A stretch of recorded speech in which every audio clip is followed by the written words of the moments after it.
અલ્યા અલ્યા તો નીચે નાખવાનો મારે. અહીંયા અમારા લોકોના ડમ્પર ચાલુ. ડમ્પર એટલે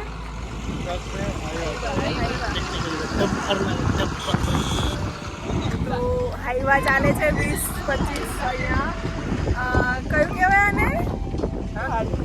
બાળભૂત બેરેજ.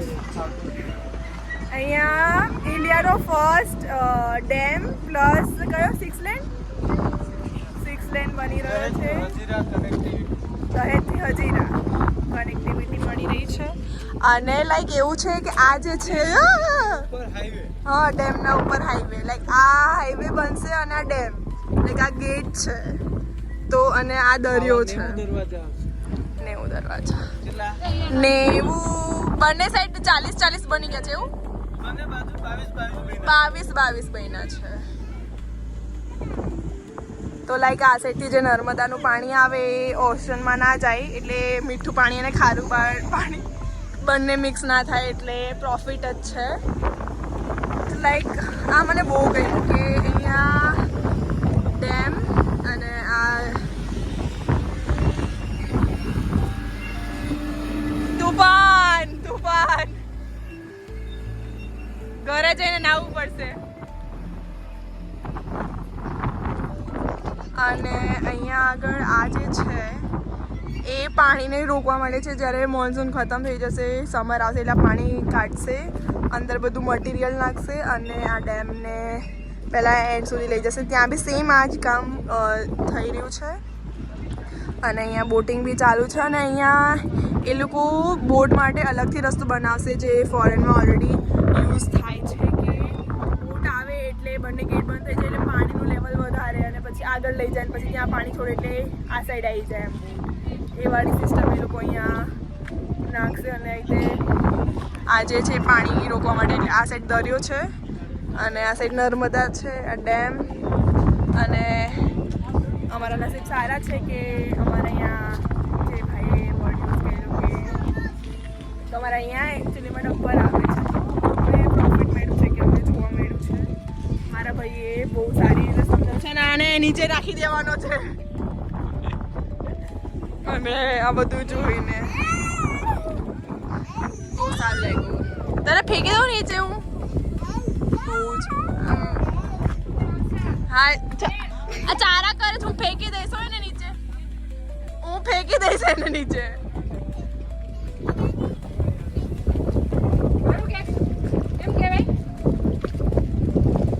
તારા માટે જે ખુલ્લું રાખ્યું છે. ગેટ ઓપન લાગે છે. આ ગેટ તો ઓપન લાગે છે અત્યારે. આ બધા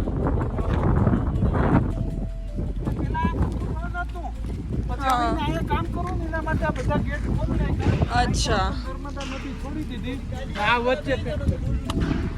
એટલા જલ્દી તો નહીં પહોંચી શકીએ, મને નહીં લાગતું કે બહુ સ્પીડમાં આવી રહી છે. માય ગોડ, આજે તો હેર વોશ પાછા ખારા પાણીમાં પાછા હેર વોશ. નવો ભાઈ મને તો નહીં મેળાવે કે આજે ડમ્પર જાય અને જે પ્રમાણે સુનાસુન અહીંયા બધું ચાલી રહ્યું છે.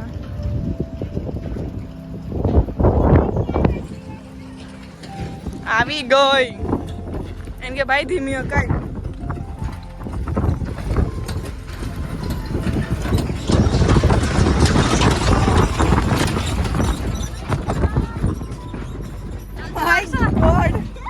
માય ગોડ તમારા દેખાતું નથી.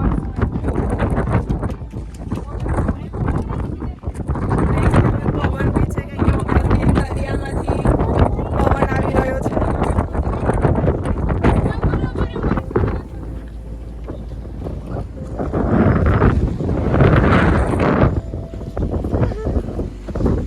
કૂદવાનું નથી, પડી ગયા હોય તો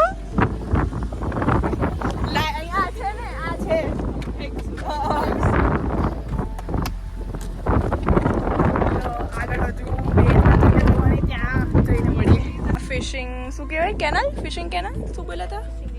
ફિશિંગ લેન છે જે અહીંથી જો એમાં એક સાપ બી તરી રહ્યો છે.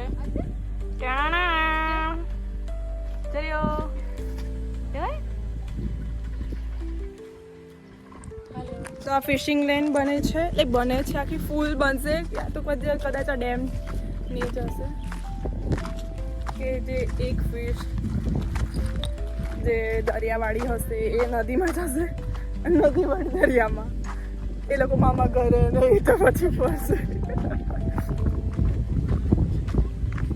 અહીંયા બધા મશીન્સ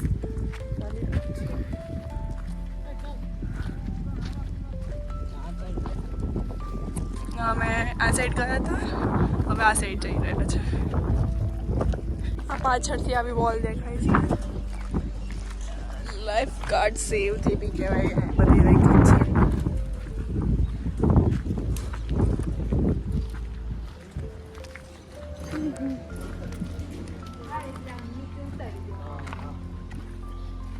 અચ્છા એટલે ઉપર જ છે હાલ બધા ઓલી સાઈડથી નતા દેખાતા. આટલાથી થઈ જશે પાણી બંધ?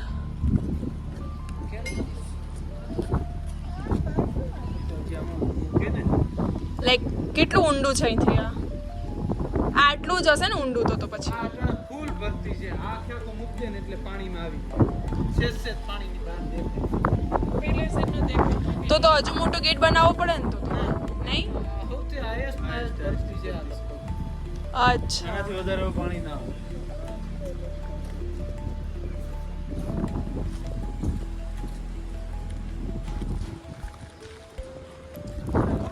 પહેરે જ રાખવાનું હોય. તે સમયે આપણે જોશું વિડીયો તો આખી પ્રોસેસ આપણા પાસે જ. તમે દૂર રહેજો, તમારા પેન્ટ પકડે છે વ્હાઈટ વ્હાઈટ.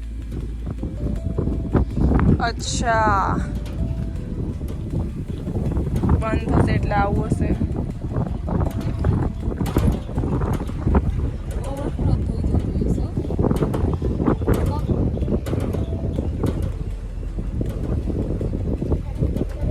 તો અંદરથી એટલું ઊંચું કર્યું હશે ને બધું ભરી ભરી હે આખું આ બનાવવા માટે.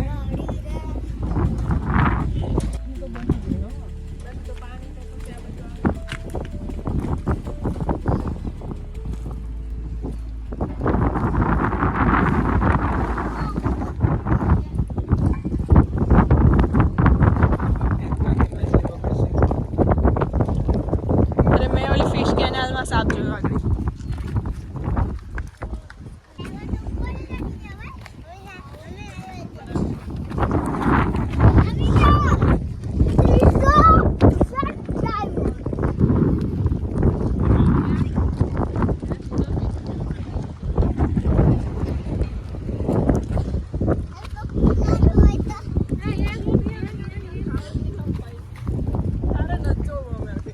સારું કાપડું વાપર્યું.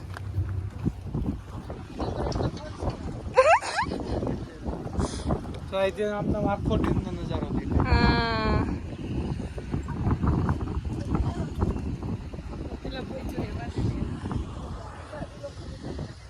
આખું આવું ભરૂચ સુધી ને ધારી કે અને કેપીએમ કે આ ભરૂચ સુધી જાય ને સેમ. અહીંયા તો એક લાઈન જ થાય છે. નીચે વાળી આમ દેખાય હા. Double line.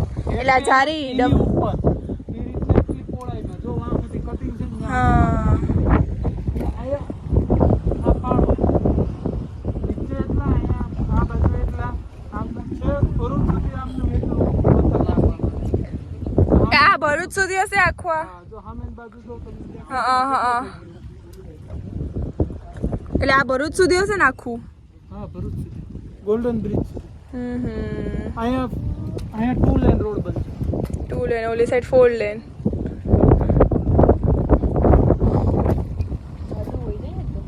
હા અમુક GSM.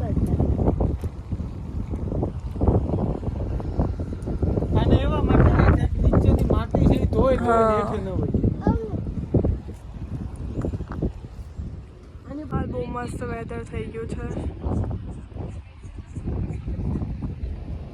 અને અહીંયા ગાડી રિવર્સ વાળી રહી છે.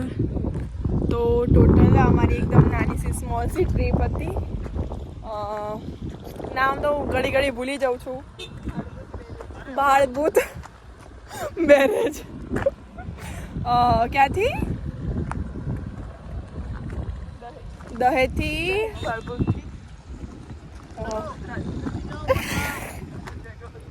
સુરતની આગળ હજીરા ત્યાં સુધી જાય છે. તો બસ આટલી નાની C trip. Thank you for watching. અને આવી નાની નાની ટ્રીપના બી વિડીયો આવતા રહેશે. અને બેસો બી ત્યાં અને ત્યાં ગાયો બેસો ચરી રહી છે. Bye bye.